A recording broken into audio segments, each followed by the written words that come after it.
जय श्री राम।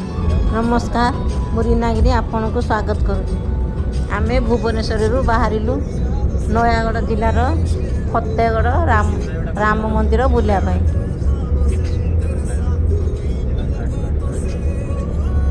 आमे आसी पहुँचलु कलापथर मार्केट पाखरे। ए कलापथर मार्केट परे परे पड़े फतेगढ़। ए पहाड़ ऊपर दूर रे देखा जाउची जो छोटिया मंदिरटी से मंदिरटी होची श्रीराम को मंदिर।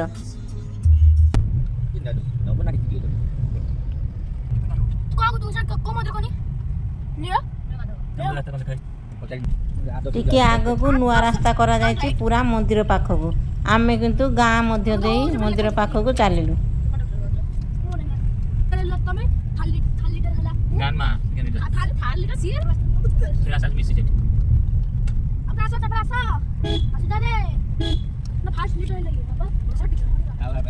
एबे पहाड़िया घाटी मध्य देई मंदिर पाखकू जीवाकू पड़िबो। देखंतु किपरि पहाड़ रास्ता करा जायछि।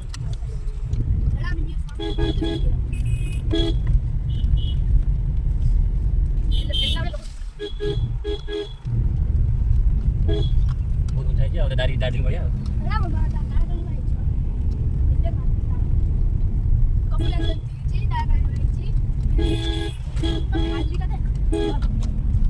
पहाड़ ऊपर को रास्ताटी बंके बंके करा जायछि।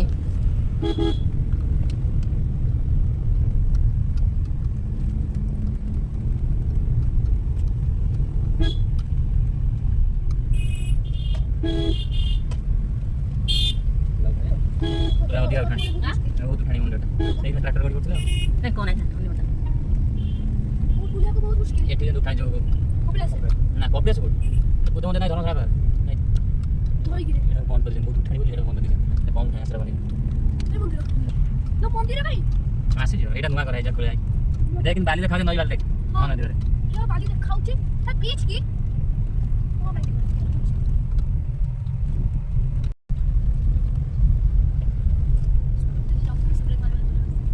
ये ब्रेक फेरना से वाला हां ब्रेक अंदर फेर देना ड्रॉप कर ब्रेक फेलो यूट्यूब देखो ना नहीं फुल ब्रेक। आमे आसे बे मंदिर पाखरे पहुँचलु। बहुत लोक बुलवा को आसुचंती। देखंतु केते गाड़ी पार्किंग करा जायछि।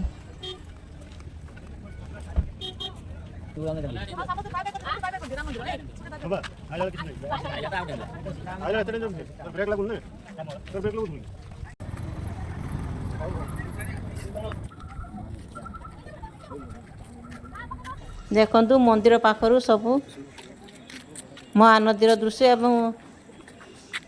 एवं सुंदर सुंदर गछलतार दृश्य।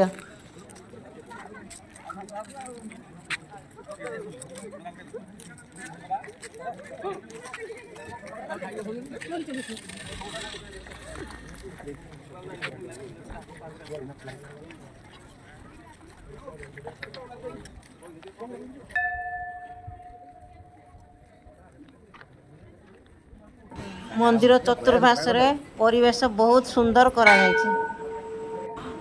सुंदर काम मध्य होइछि।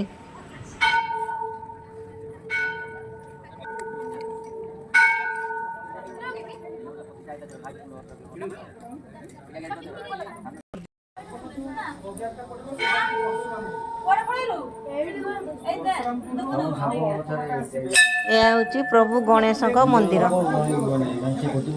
प्रभु श्रीराम मंदिर चारिपाखे छोट छोट मंदिर करा से मध्यरु यह हूँ गणेश मंदिर। बहुत सुंदर है गणेश मूर्ति मार्बल पत्थर रे तैयारी होइछि मूर्ति। सेरा भीतर मना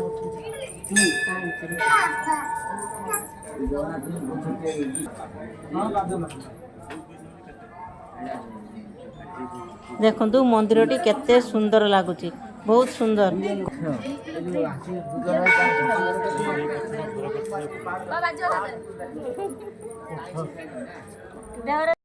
ଏହା ହେଉଛି ମହାଦେବଙ୍କ ମନ୍ଦିର। ଏଠାରେ ଆମେ ପୂଜା ମଧ୍ୟ କଲୁ। ପ୍ରତ୍ୟୁଷ ଲିପିକା ଜିତେନ୍ଦ୍ର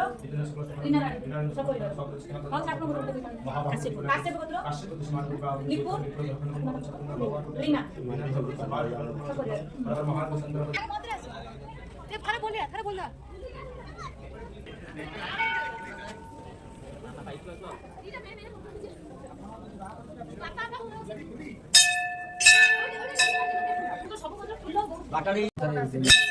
ପ୍ରଭୁ ଗଣେଶଙ୍କୁ ଆଉ ଥରେ ଦର୍ଶନ କଲୁ।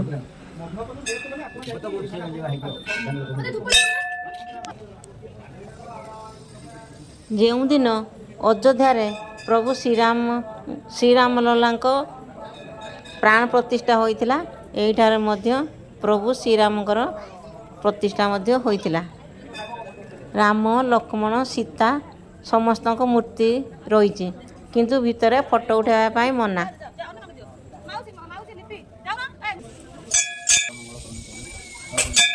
ଏହା ହେଉଛି ସୂର୍ଯ୍ୟନାରାୟଣଙ୍କ ମୂର୍ତ୍ତି। ଏହା ମଧ୍ୟ ସେଇ ମାର୍ବଲରେ ତିଆରି ହୋଇଛି। ବହୁତ ସୁନ୍ଦର ହେଇଛି ମୂର୍ତ୍ତି। ପ୍ରଭୁ ଶ୍ରୀରାମଙ୍କ ପାଖରେ ହନୁମାନ ତ ରହିବେ ନିଶ୍ଚୟ ନା। ଏହା ହେଉଛି ହନୁମାନଙ୍କ ମନ୍ଦିର। ଏଇଠି ଗୋଟେ ଗେଟ୍ ତିଆରି ଚାଲିଛି। ଏଇ ବାଟେ ପ୍ରବେଶ ଦ୍ୱାର ପାଇଁ ଗୋଟେ ଗେଟ୍ କାମ ଚାଲିଛି।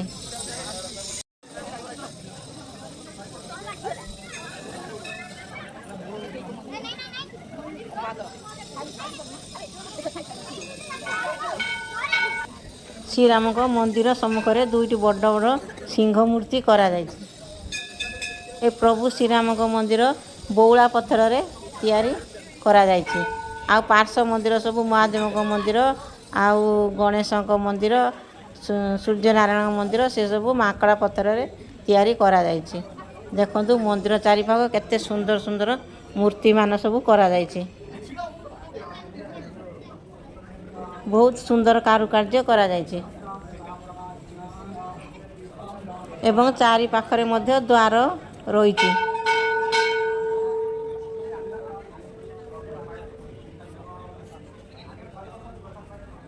ଦେଖନ୍ତୁ କେତେ ସୁନ୍ଦର କାରୁକାର୍ଯ୍ୟ ହେଇଛି ମନ୍ଦିରଟି।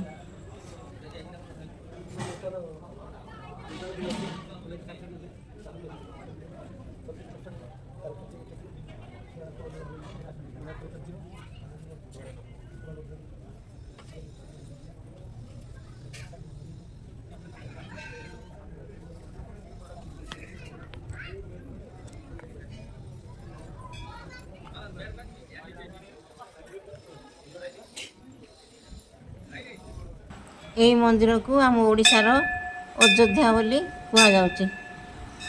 ଦ୍ୱିତୀୟ ଅଯୋଧ୍ୟା ବୋଲି କୁହାଯାଉଛି।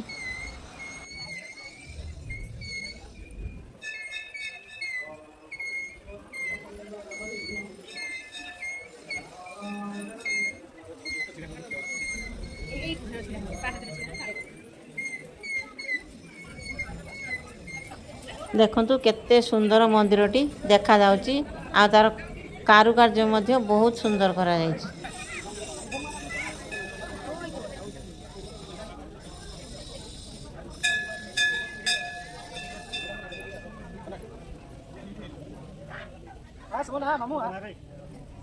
ଯେଉଁଦିନ ମନ୍ଦିର ପ୍ରତିଷ୍ଠା ହୋଇଥିଲା, ଏଇଠାରେ ଯଜ୍ଞ କରାଯାଇଥିଲା।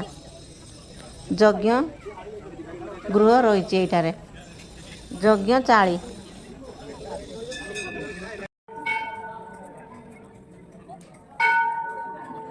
ବହୁତ ସୁନ୍ଦର ଜାଗା ଏବଂ ମନ୍ଦିର ବହୁତ ସୁନ୍ଦର ଏବଂ ଚତୁଃପାର୍ଶ୍ୱର ପ୍ରାକୃତିକ ସୌନ୍ଦର୍ଯ୍ୟ ମଧ୍ୟ ମନମୁଗ୍ଧକର।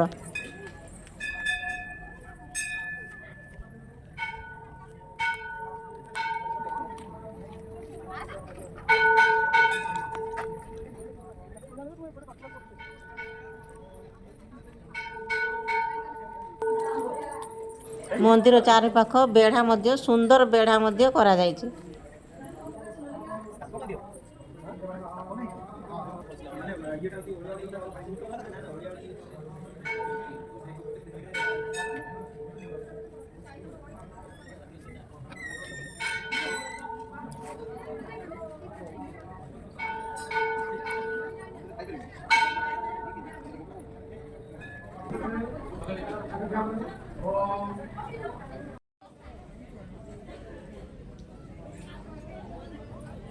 ଦେଖନ୍ତୁ ମନ୍ଦିର ଚତୁଃପାର୍ଶ୍ୱ ସୁନ୍ଦର ବେଢ଼ା କରାଯାଇଛି, ପାଚେରୀ କରାଯାଇଛି।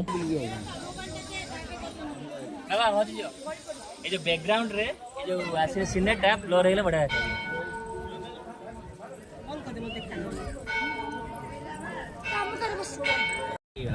ଏବେ ପ୍ରଭୁଙ୍କ ଦର୍ଶନ କରିସାରି ଏବେ ଫେରିଲୁ। ଖାନଦାନ ଚୁଡ଼ା କରି ସବୁ ଖାନଦାନ ଚୁଡ଼ା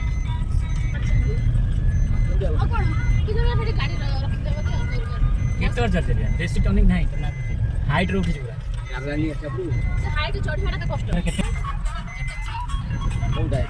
नहीं पूरा सीधा सीधा माने उठाई नहीं କେଦାରନାଥ हाँ हाँ केदारनाथ रे बस जे केदारनाथ जाई तो कांजमाणी घाट रे मुते दे पळे आसी एडा घाटी ये तो और हाइट तो रास्ता शूटिंग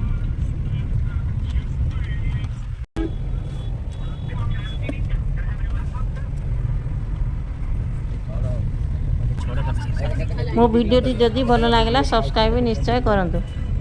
ଜାଗାଟା ସୁନ୍ଦର ହେଇଛି ଏଠି କେତେ ଆସୁଛି।